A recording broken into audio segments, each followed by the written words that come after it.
And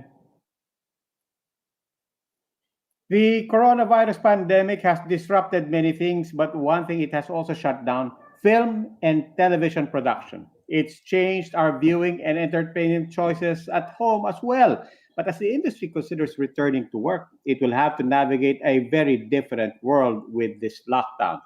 How will the cameras roll under a new normal? We discuss in this episode of The Chiefs.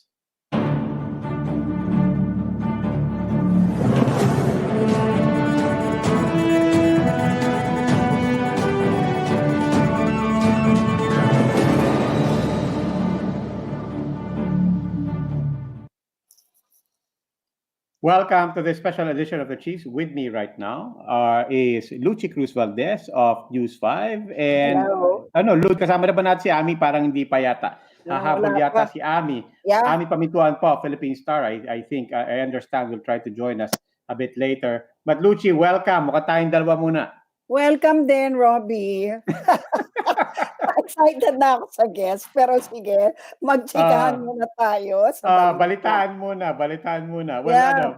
may balita ako sa'yo. Ano? First wave pa lang tayo, Lucy. I know. First wave pa lang. Clarify na final. Ano ba talaga, Tito? Alam na natin. But really, Hindi, tsaka maganda yung explanation na dapat nga naman, nag-flatten muna bago mo tawagin na wave na tapos na, di ba? We haven't even flattened yet, really, di ba? We keep on the first.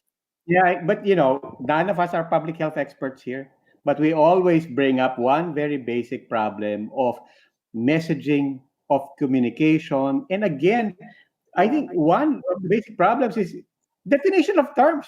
We're 2.5 months into this, and we're still not even on the same page when it comes to definition of terms. Everybody kept saying first wave, watch out for the second wave, and then all along pala, we're not even, the Department of Health, the health secretary of all people is not following a standard definition even of what a wave was. And then it gives rise to speculation, which is really worse, no? Because then you don't know who to believe. That's right. Then you wonder whether decisions are being made on the basis of facts, no? So ang hirap. So I think that's also the reason why, no excuses, I know, but I think that's the reason why compliance tends to be low, no? People tend to be bold. They say, wala na raw pwede na lumabas. Wala na nakaawa first wave pa lang pala okay na pala Parang, di ba? Kasi nga, and Lucy, nagkataon lang tayong dalawa, but this is relevant to both of us, other than what's happening on the national level, but here in Quezon City, di ba? A lot of confusion with regards to, may additional barangays daw that were placed under, and now there's lockdown, hard lockdown, special concern barangays and locations on top of an EECQ na iba pa yun sa MCQ, MECQ. We don't even have standard terms and standard definition of terms. And then it seems as if over the past weeks, almost every week may bagong term. Almost daily pa nga may bagong. Ano na ba? Kolektahin natin ang mga terms na yan. Sa test pa lang, di ba? May PCR, antibody rapid test, mga ganyan, di ba? Tapos curve. Tapos natin curve. Sa ECQ pa lang di ba? Ang dami na. GCQ, MECQ, new normal. Di ba? And then, like I said, today I woke up to EECQ, right? Yeah. And then on top of that, a special concern. Special concern. So parang it's hard for people to keep up. I can understand the frustration on the side of government officials as well in trying to communicate everything. But government also has to understand the confusion on the side of the people. True. Oy, dyan na si Ami. Ami, welcome. Ikaw magpaliwanag sa amin lahat ng di namin maintindihan. Parami nga ng parami, pati yung mga term ng lockdown, hindi ko na maintindihan kung ano yung mga degree na. Yeah. Pati yung mga We don't even know terminology. whether to call it a lockdown or community quarantine, di ba? Because they're saying na hindi naman lockdown to military yung term na yun Pero we all know that lockdown, yan na yung mas popular ngayon di ba? Lockdown Meron ba? ng mga Lockdown hard ba? lockdown. Ewan ko kung ano-ano ng lockdown Basta ibig sabihin, hindi ka makalabas ng bahay mo. Wala. Lockdown.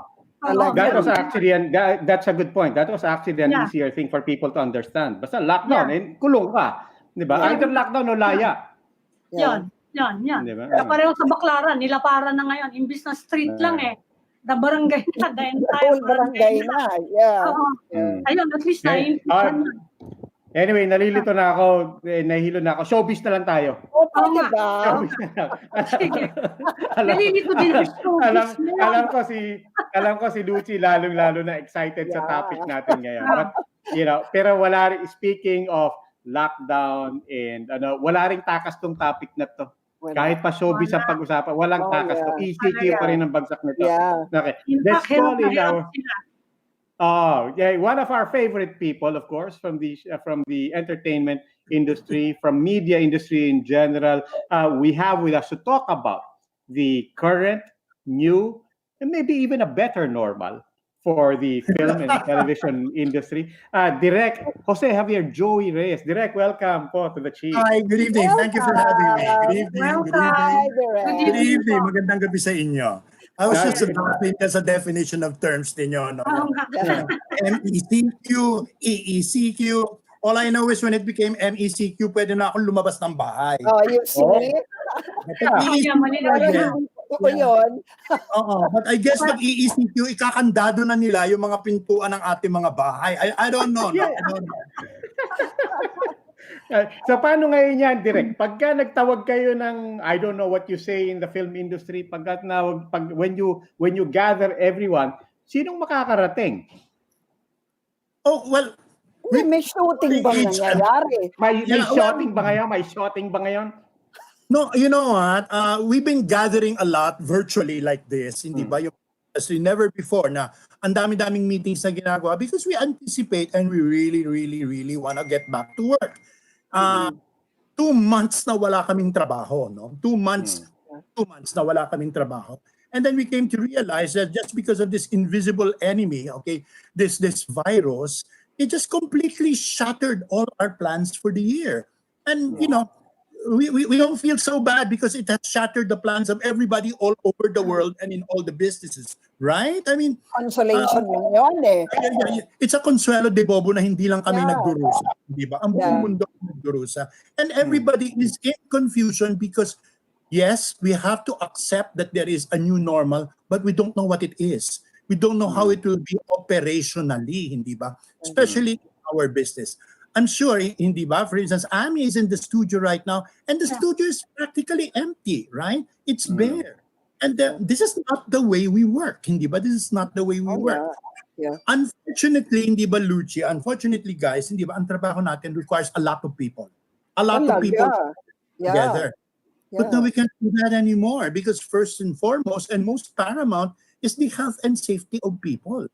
So we're terrified. We're terrified, but we have to get back to work. But does the industry lend itself to social media platforms more? Hindi ba opportunity yun? You know what, Luci? What is happening is a process of evolution, hindi ba? Because we're all locked in our houses, people have realized that there is a very effective streaming platform, hindi ba? We discovered the joy. We discovered the joy of YouTube, hindi ba? We discovered the joy of Facebook. Luci, people are having talk shows on Facebook, hindi ba? I know. Meron nga ngayon yung anong tawag nito? Unconfined cinema. Ano ba yun? No, it's yung lock-in cinema ang tawag nila, lock-in cinema. Yan ang tawag, okay. Kasi nakalagay they show their films. They show their films for free. Okay, they show their films for free. Hoping that you're willing to give in donations to help the film workers. Okay? Okay. Maraming ganyang nangyari. I mean, I'm part of Cinemalaya. I'm in head of competition of Cinemalaya. Okay? Yeah. Cinemalaya this year will be online. Okay? Okay. Cinemalaya will be online. So all the short films will be shown online, and then we're trying to get a retrospective of films from the past, and everything is online. We have realized the power of the internet, the power of online entertainment. Yeah. Now, we have to adapt to the situation that we're all locked in. So it's going to affect the outside world. Yes, but the question pa rin is, what's the business model? I mean, you're not going to be earning the oodles that you used to earn with actual film showing, right? Oodles talaga, ha? Oodles talaga. Kumikita ng ano Pag-box dati. office. Pag-box office. Naramdaman ko may mga umalma na director, producer, artista. Oodles, asan yon? You know what, Luchi? I mean, unfortunately, we're not earning oodles anymore. When this thing happened, theater cinema going worldwide has declined tremendously. And this just, I don't know. I hope it's not. No, but that's because of streaming.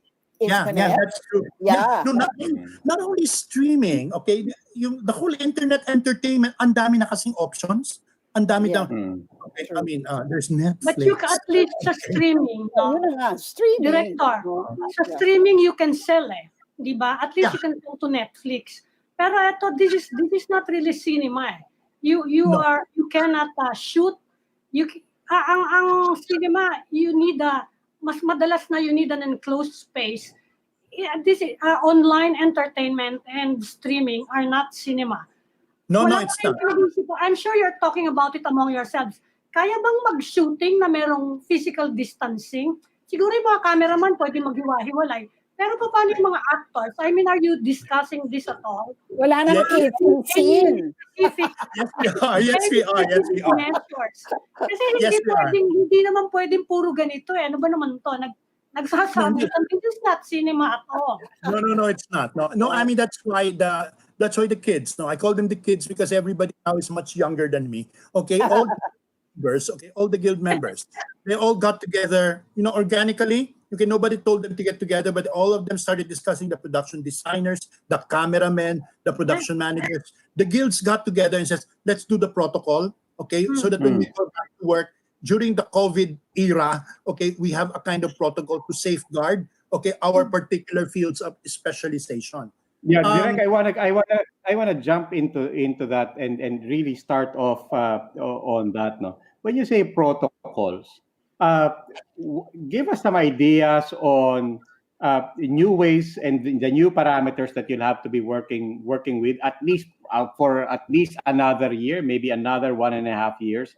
And what are the hard implications of that in terms of numbers? Hard implications if you comply with every protocol. What does that look like in terms of the number of people that can be employed, the number of people who cannot be employed, and the number of films? And finally, ultimately, what does it even mean for the market? All right. Okay, let me start with your first question. Okay.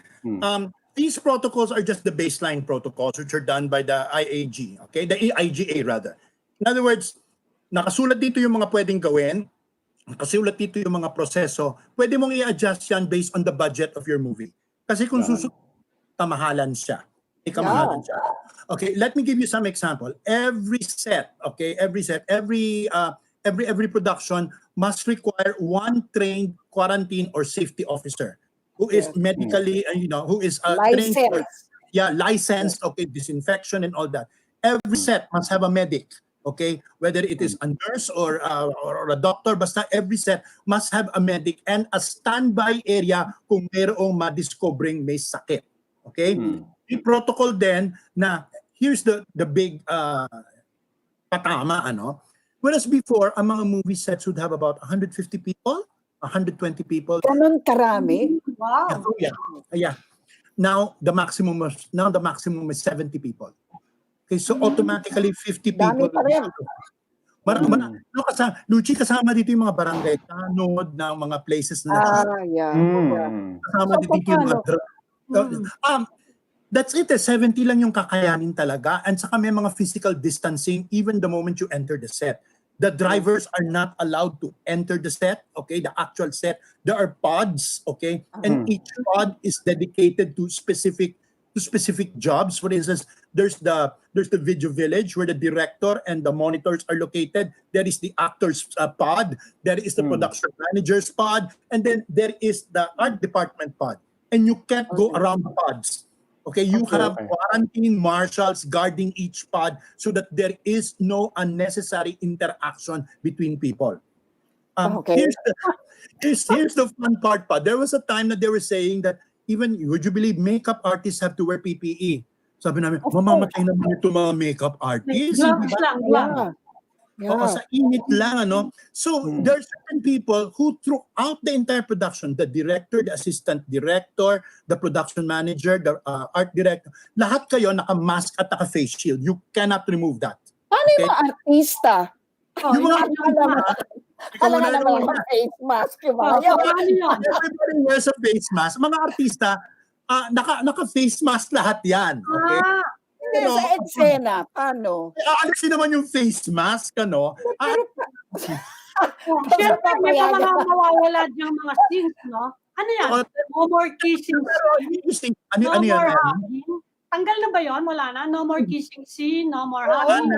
Wala na. Diba? Wala na yun. No.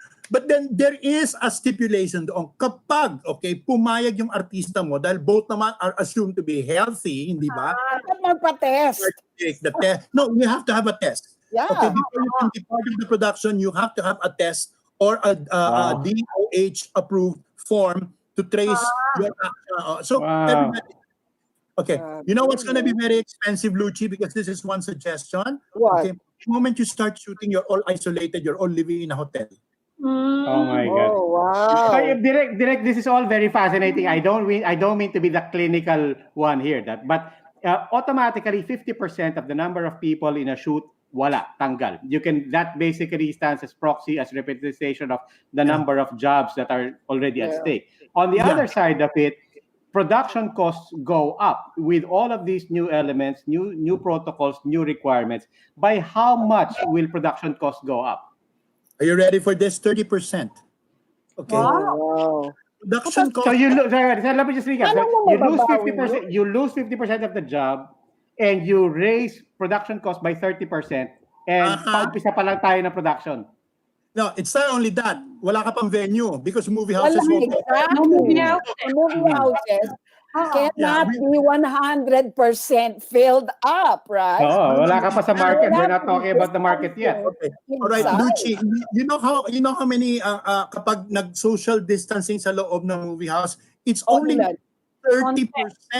Only 30% capacity. So we said, how can we earn back the money? And that is why between now and December, all the projects lined up for set aside. They've been set aside. Everything is now geared towards streaming platforms. We really, everybody's going back into production in streaming platforms. Hindi pa nga tayo nakakasiguro kung itutuloy ang Metro Manila Film Fest. Yes, Diba? I was going to ask about that. Yeah. Are you actually preparing for the film fest? Kasi medyo malayo-layo pa yun eh. Is anyone actually, preparing? May summer pa nga eh. Di ba may summer film fest? Hindi natuloy. Wala na. Right after Halloween.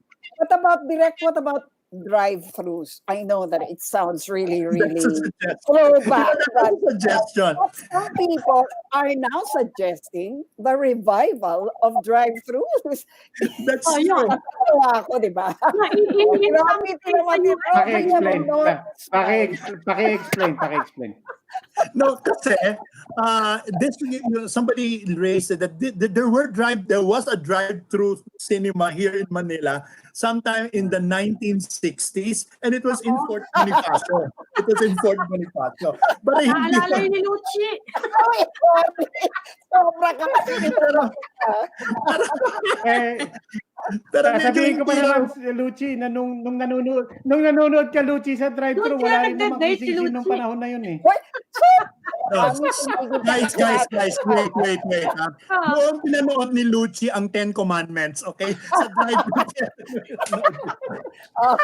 Okay, sige, Okay, anyway, sige, balik tayo kay Direk. There are suggestions na i-revive yung drive-thru, no? But again, the technology won't be the same, hindi ba? You won't have that, Dolby sound system. You're inside the car, right? That's a possibility. Right now, A, we do not know when the cinemas will be allowed to open. B, we do not know the protocol for the cinemas, okay, if and when they open. And C, the producers are also looking at the feasibility and the viability of still making movies for cinemas, considering that it will only be 30% in terms of its capacity, di ba? Okay. Now let's talk about streaming because it seems to be the more viable option, no? Yeah. But right now, ang popular sa Asia at least, yung mga K-drama. Yeah. Aminin mo na, Robbie. Aminin mo na. Okay. Aminin ko naman talaga. Okay, Direct Eric Mati has said that Direct Eric Mati had harsh words against K-drama. I want to know your thoughts on that. You know what's so weird, Lucci? At the same time that my friend Eric, okay, bashed K-drama, saying that they were all synthetically reproduced in terms of... Okay. Cinderella stories. Yeah, Cinderella stories. I came up with a series of blogs celebrating K-drama.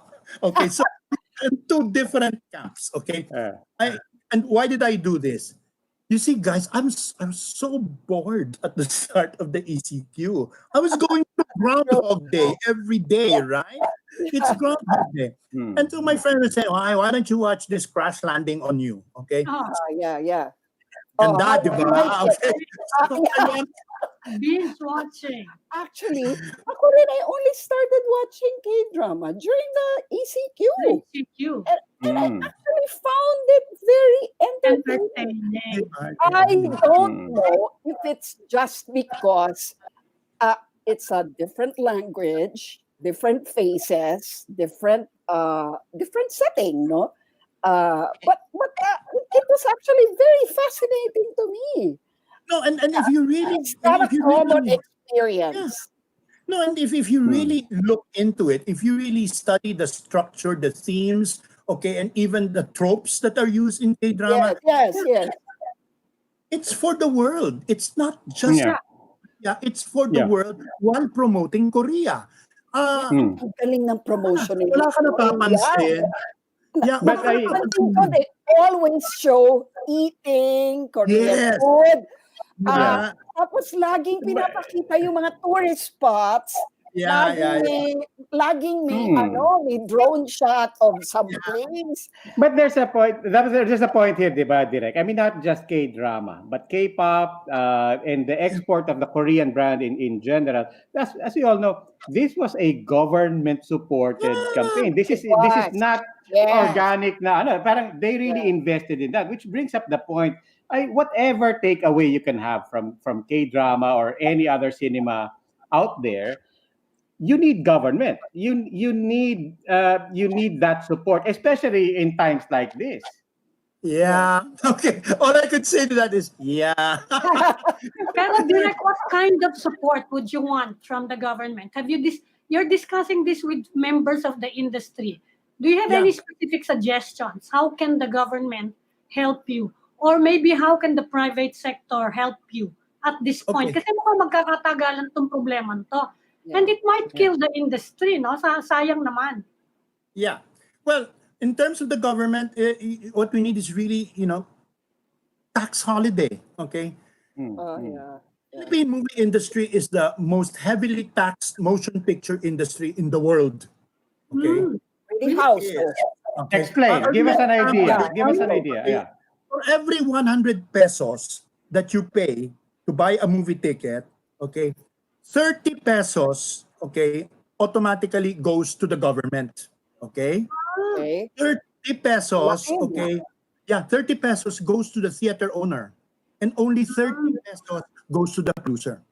Is the tax wow. is the tax on movies earmarked to benefit the entertainment industry again, No. or No, it does is that not. just go to the National Treasury? It just goes to the National Treasury and the LGUs. Flood Okay. Wow. tax yun, di ba? So you Mm. get Yeah. Flood tax. absolutely no support? Yeah, the Yeah. amusement tax is a flood Yeah. tax. The amusement tax. The amusement tax. Okay. Yeah, it's a So, flood tax. Mm. so in other words, for you to break even, you have to earn 300% more. Okay. You have to earn 300% of how much you invested. Okay. So that is why when a big studio says, "Oh God, we earned 100 million," sometimes lugi pa sila noon because ang investment nila is 40 million. Mm. Oo. Yes. Yeah. It's so heavily taxed. Okay, it's so heavily taxed. And yung Okay. tanging support namin, yung Cinema Evaluation Board was dissolved. Remember when Mm. these were classified as A or B with a Yes. tax rebate of 100 to 50%? It was outlawed. It was Okay. considered constitutional by the Supreme Court. Okay, Direk, alam mo, yeah, we've touched on so many things, and obviously we can't deep dive into everything. But in the past weeks, there's been a sort of a running theme every time we tackle different sectors, and that running theme is, as they said, a crisis is a terrible thing to waste, and crisis equals opportunity. Like, given the crisis right now, and nobody's belittling how hard it is for everyone, especially for your sector. But what's the opportunity here? Oh, a lot. You know what? There are a lot of realizations. Okay, let me start first from the fact that this is the first time that the industry got together organically. In other words, somebody said, "You guys get together," but everybody got together because we knew or we realized that we cannot stand up again. We cannot resurrect unless we all help each other, and that has never happened before.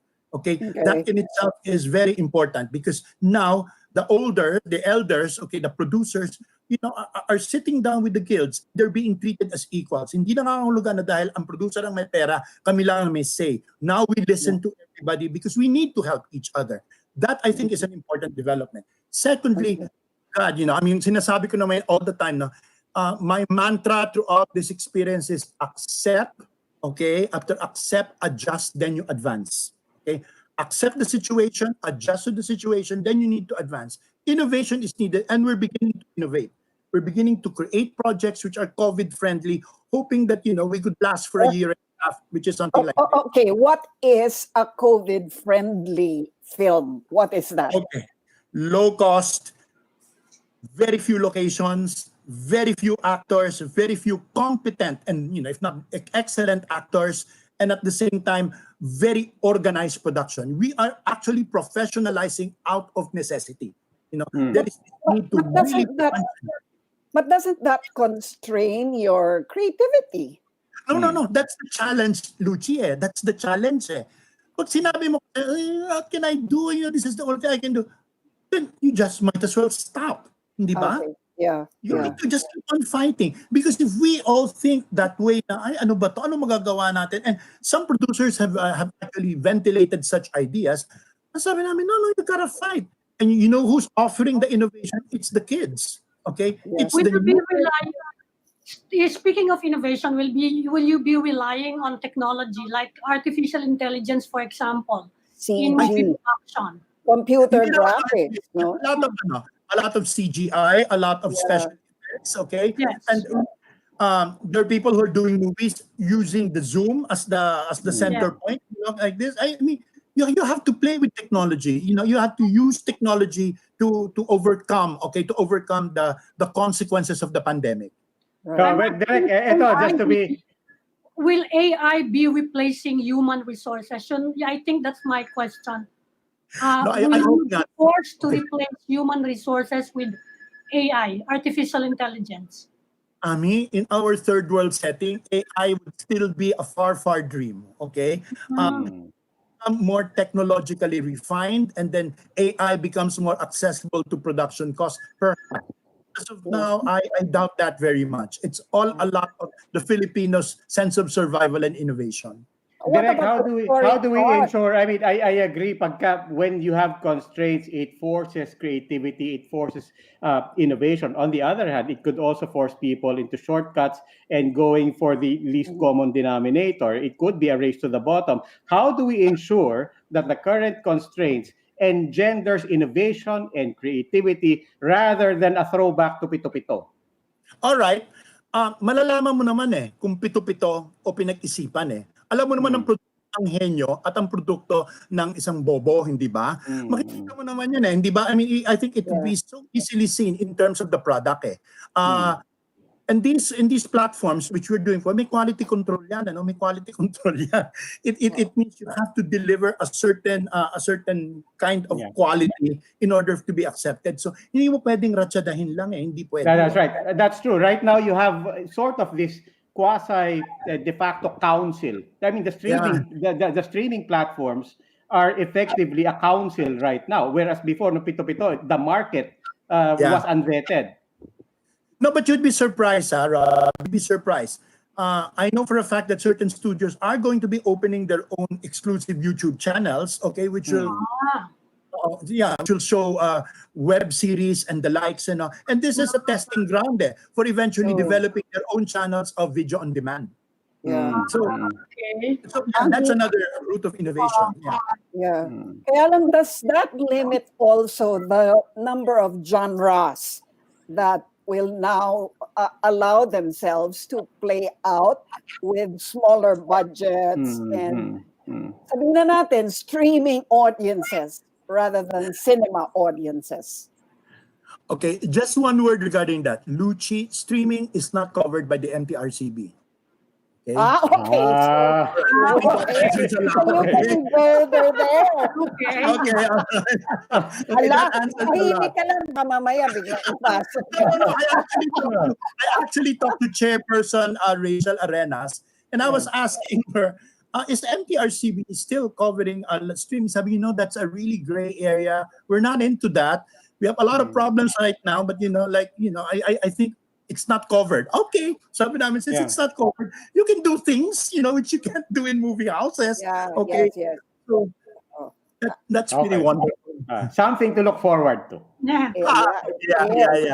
No, but it's all a matter of looking at this positively, although it's really, really very hard because I'll be honest with you. I mean, a great number of our film workers right now are starving because di ba maski sa TV naman maski sa TV ang dami-dami nawala ng trabaho. Namimiss na nga yan ng mga tao. Kumusta na yung mga series nyo? Mga puro replay na lang yata. May pag-asa pa rin ng bago. Alam mo, may kukwento ko sa iyo amin na medyo magugulat. Kanina pinag-uusapan namin ito ni Robbie. Alam mo ang gagawin ng iba kapag kunyari may teleserye ka. Kunyari, pupunta ni Robbie. Okay, Robbie, gusto namin mag-shooting sa bahay mo. Okay, chichikin namin ang health record ng bahay ni Robbie. Tapos, throughout the duration of the teleserye, ititira namin ang pamilya ni Robbie sa hotel. Alakin! Hotel! Talagang ititira kami sa bahay. So, can you imagine how much... because that's the most logical thing to do. Kaya lang, mahirap sa barangay ko ngayon Naka-lockdown sila. Barangay kulyat kami. Hindi rin pwede sa barangay ni Lucci. Dito sa Portero. Yan naman solusyon, okay? Isa pang sitwasyon, nahuli ako on my last 4 days of a movie and shooting. Di ngayon nung location kami, chine-check namin yung mga location, lahat ng location namin na gustong kunin, nag-turn down na, ayaw na ng mga isa lang ang pumayag. Yung pala, yung kapitbahay nila, namatay sa COVID. Alam ka naman Kala pala pumayag. Na paranoia. Gawin namin. So we're gonna be, we'll be quarantined. Again, pag-resume namin for the last 4 days, it's about what? About 9 days kami quarantine to finish the last shooting. Yeah, but direct, gusto ko lang sundan yung tanong ni Lucci, no? I mean, given all the protocols, given all the parameters, no? So you start off from a very limiting base. What genres would lend themselves to, as you said, this COVID,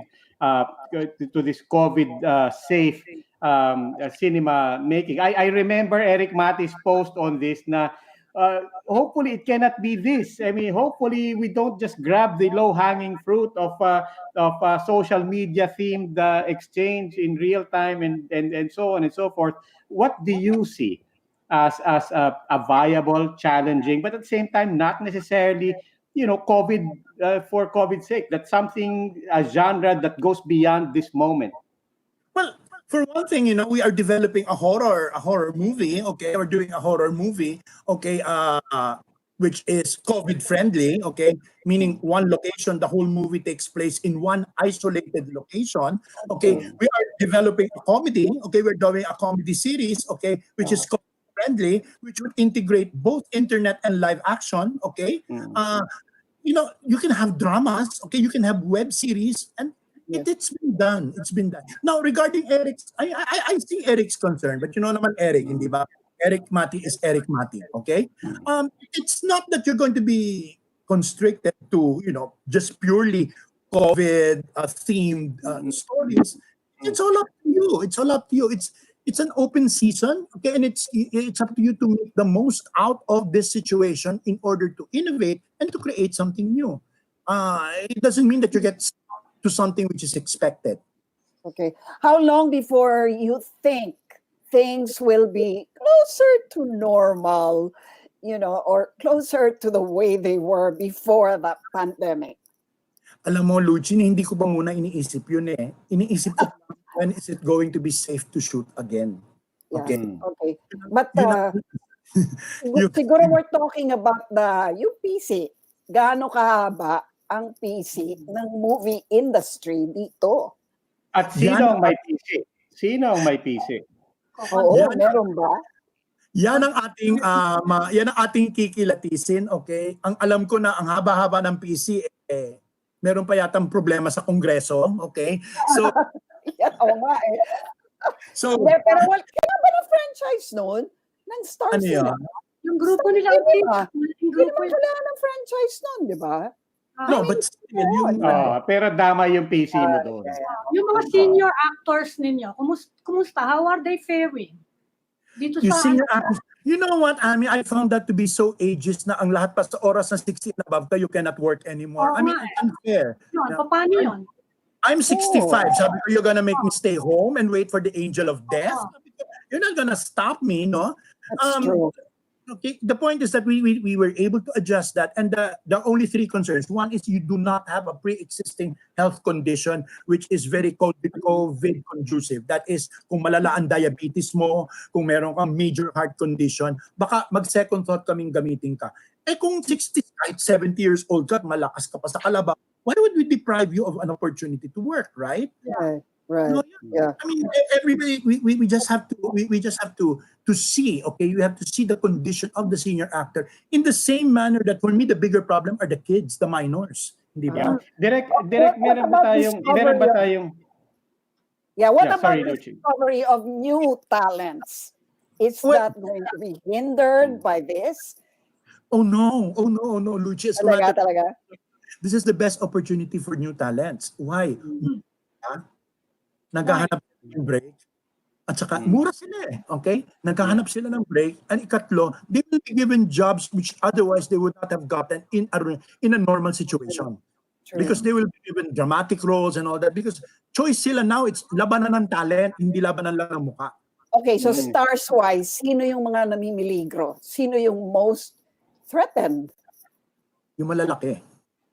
Yung malalaki. Yung mga Yung malalaki. Direct, unfortunately, we're running out of this. I'll prompt you with this final question for this segment. In terms of trying to look for a way forward, meron ba kayong peg na ibang bansa, film entertainment industry in other countries that you look to, not in terms of their production, but in terms of how they're navigating the current crisis? And planning for a way forward. Meron ba tayong, are there models out there for us? Well, we have looked at various models. We have looked at models from Europe. Okay, we have looked at how the US intends to do it, although they have not yet resumed, no? And we look that South Korea is going to go back into production. Yeah, South Korea. Yeah, they're starting already. Yeah. Pero iba kasi yung sistema nila, Luchi, mas mahal yung sistema nila. Kasi most of their... Saka maganda health system nila. No, saka Luchi, ang market nila, the world. Yes, true. No, that's true. Netflix So is if so you, full of K-drama. you can't see anything there anymore in Netflix except K-drama, right? I So know. Yeah. So, having said that, we're trying to mix all this together, which could best fit the Filipino. Okay? Yes. Oh, by the way, ito pang ikamamahal ng productions, we're only going to be allowed to work 12 hours, not more than 12 Oh, hours. wow. Ganon. Okay. Yeah, Oh, and that 12 hours starts from the moment somebody steps on the set. Okay, yes. so the moment somebody steps on the set, you end. So in other words, you start at 6 in the morning, you have to end by 6 in the evening. At the most, Oh, 8 in the evening kung may petition, kung mayroong okay request. na rin yun. Wala nang pepetix. Ay, wala na, wala na. Oo, At saka hindi na everybody's pwede yun. alerto, di ba? Everybody's alerto. Wala na nagpupusoy Yes. sa di ba? Totoo. So, Yeah. everybody's alerto. Okay. Okay. Oh, Okay. Direk, hindi ka pa tapos, ha? Mabalik Oh. lang kami. So, this is the end of this conversation. Okay. Yeah, we're just gonna Yeah. go to gap, no? Yes. Okay. So, don't go Alrighty. away. We will be Okay, I back. won't. I won't. Okay.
Welcome back to this edition of the Chiefs. We're still with Direct Joey discussing the fate of the Philippine movie industry in this pandemic.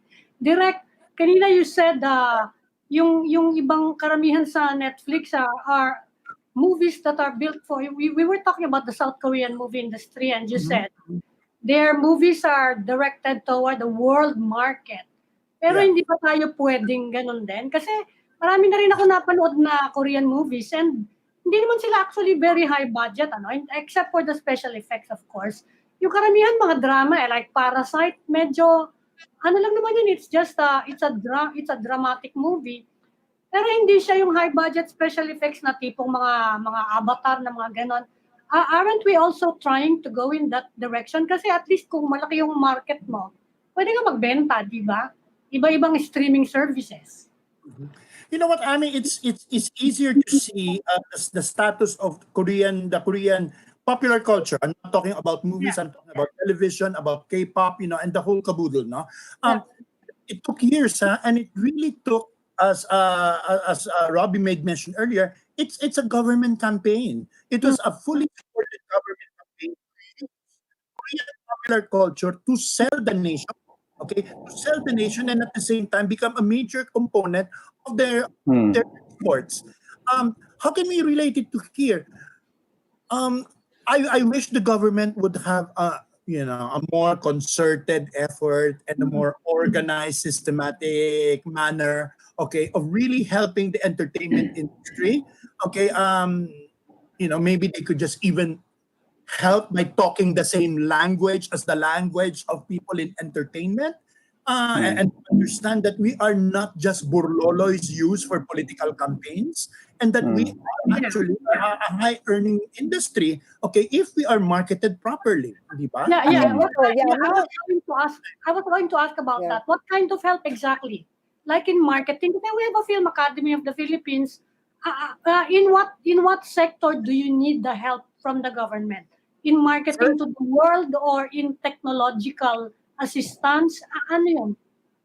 You know what, Ami? I have to be very careful in answering that question without having to cross the line and making references to the present agencies who are supposed to be in the position to help the film industry.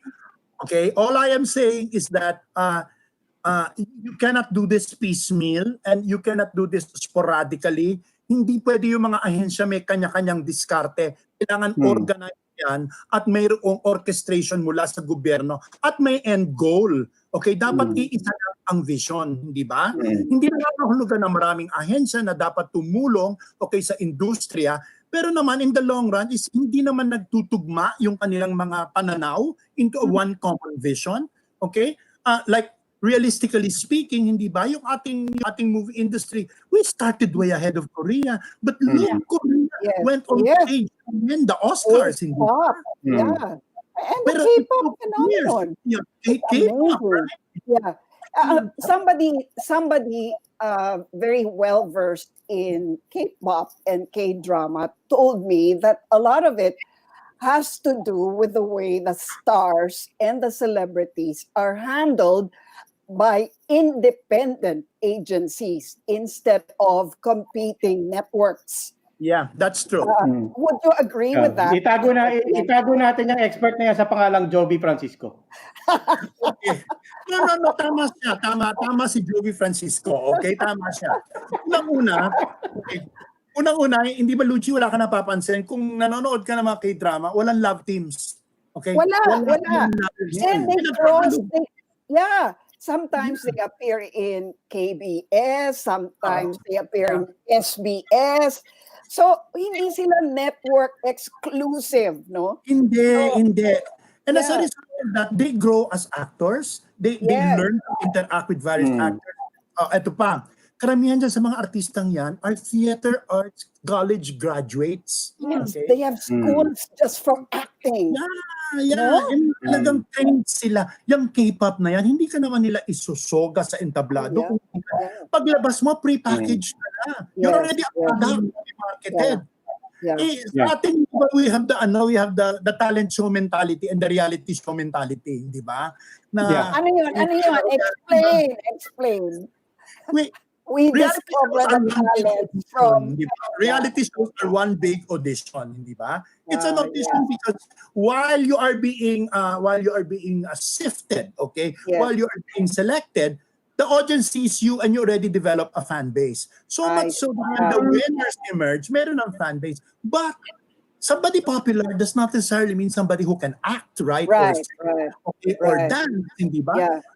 It's different when you're geared to be a celebrity and it's different when you're geared to be an artist. Hindi ba? That's true. So here, we are preoccupied with celebrityhood. That's why careers are very short because, these are a lot of careers are not founded on talent but are founded on popularity. And popularity wanes. Hindi ba? Popularity wanes. So will this pandemic... I'm really fascinated. That dynamic? Will this pandemic give an opportunity for us to change the dynamic? The way we pick talents, the way we cast. But you see, it's not only that, but we have all changed because of this pandemic, Luchi? We have all changed. We have realized so many things about things that we value and the way we perceive people and the way we perceive life, mainly because we were confined and we were made look inside before we look outside. I imagine that there would be a lot of changes. There would be a lot of changes in the same manner that we realize so many things about ourselves by being isolated. In this isolation, hopefully we gain wisdom and not bitterness. Directly speaking in terms of things to learn, I mean, going back to Korean shows, what really fascinates and impresses me, other than the star system being very different, is the discipline in the storytelling and the confidence in the storytelling. In the sense na, Chloe ends, and Filipinos are already betting, magkaka-season 2 yan. Kasi it's a hit, di ba? Sayang naman kung hindi. But no, we have a hit, we're done with it, everybody moves on from World of the Married, and tapos na yun na yung ending. Kung biting ka, sorry ka. Because we're moving on to a new hit. Diba? Whereas dito, you have probinsyano, hindi mo pwedeng patayin kasi okay pa eh. Bakit mo naman hatake mo ng hatake. No, but ang point ko lang, ang point ko lang is it still goes to a system that we're so Yes, no, but hanging on to the hit. It's not a hit making system. It's dependent on having a hit and then hanging on to it as long as you can. And therefore, as I said, it's a totally different discipline. Yeah, it is. Kasi, it is so much more fulfilling for the writers of Korean novellas, mainly because you know that you're gonna finish the season in 16 episodes, right? Yes, right. From the very start, you know how it's going to end. Everything is dito kasi sa atin, alam naman natin, hindi ba, kunyari, nag-start ka ng ganito na may artista na kasama sa plot mo, tapos sabi ng FDG, ng focus group, na ayaw audience Ayaw nila sa kanya. in Yes. 2 weeks, papatain yung character na yon, hindi Yes, ba? true, So yung true. sulat mo na, tapon na yon, ano? Yes. Tapos, na kailangan mawala na sa, kunyari, sa week 10, tapos na, Yeah. ay, gusto ng audience yan. Sige, lakihan nyo ang kwento niyan. So, saan nagpupunta ang kwento? In Now, short, it's star-driven. yeah, it's very much audience and star driven. It's very much star driven. If you saw Itaewon Class, and if you've seen Yeah. Yeah. my personal favorite is Sky Castle, okay? Yes, yes, that's good. Castle, Napanood ng lahat. it's very definite. It's very at saka, diba, Luchi, ang gagaling ng artista nila. Ang gagaling. Ang gagaling, story arc pati, ang ganda. Ang galing. I mean, Kaya nga, they develop it and then facing now. Sa tingin niyo Pardon? hindi mababago yung star-driven na panonood ng mga Pilipino? You think Kasi it will not change with the current situation we're in now? No, tingnan na lang natin yung ano. Let me just give you an example. For instance, yung World of the Married, hindi ba? yes, yes. The Filipino, yung mga friends ko sabi, ba't ganun ang ending? Hindi ba? Oh, Bakit no, ganun?" it's not happy. It's not very happy. Sabi niya, Pero, oh wow, yeah. It made pero you sabi ko, think. I mean, not all marriages end happily, right? Hindi ba yung, bakit ganun? Bakit nawala yung... Spoiler alert. Pasensya Ano, na bakit po. ganun? Ano, bakit ganun? Spoiler Tapos alert. na naman eh. Spoiler alert. Hindi ikaw. Hindi ikaw. Yung isang nanonood. No, I mean, I guess my point it also is dictated by the amount of sophistication, okay, and the amount of education of your audience in being able to Yes. accept, plot results which are not following very conventional and predictable tropes. Right, diba? right. Yeah, Direk, I just wanna follow through on another thing you mentioned kanina in terms of things that people can still look forward to or maybe not. Yung film festivals, you mentioned Cinemalaya, you mentioned Manila MMFF, and so on. What can we expect there? Wala. And what's even possible still in terms of whether it's these big festivals or these small curated festivals, what's possible in the coming year? No, I talked to the MMDA people because I'm part of the short film festival ng MMFF, no? I asked them kung tuloy. Ang sabi nila, hindi pa nila napapag-usapan. Siyempre naman, dahil yung mga problema ng MMDA ngayon, mas malaki kesa unahin itong festival for December. Okay, Cinemalaya is postponed for next year. That's definite. But we are showing online all the short films which we have selected for competition and possibly a retrospective. I don't know if the Quezon City Film Festival is pushing through. I'm not sure if Cinema One is pushing through. I haven't heard word. But you see, if ever they do, I imagine they will also go online because there are no cinema houses. Okay, because there are no cinema houses to provide that. Even the Cannes Film Festival is going online, di ba? Even the Cannes Film Festival is going online. So everything is going online until 2021. And that is assuming that... But are there going to be new fairs to look forward to, or are we just, as far as these, for example, these small film festivals are concerned, are we just expecting them to be curating from their archives? With Cinemalaya, we have all new short films. Okay, we have all new short films. These are 15 to 20-minute films. There are 10 in competition and 20 in exhibition, and the rest will be in retrospective. Kasi yung mga films na dapat ipalabas sa August nito na huli ng lockdown, they could not shoot. Okay? So hindi natapos. Okay? Hindi natapos. So Anong mangyayari sa mga yun? Ano next year mangyayari sila- dun sa mga nabitin? Talagang Next year, hold. next year, Lucci, there'll be about 18 films in Cinemalaya because you have 2020 Yeah. and the 2021. There'll be about 18 films. That is, of course, assuming that things go better by October.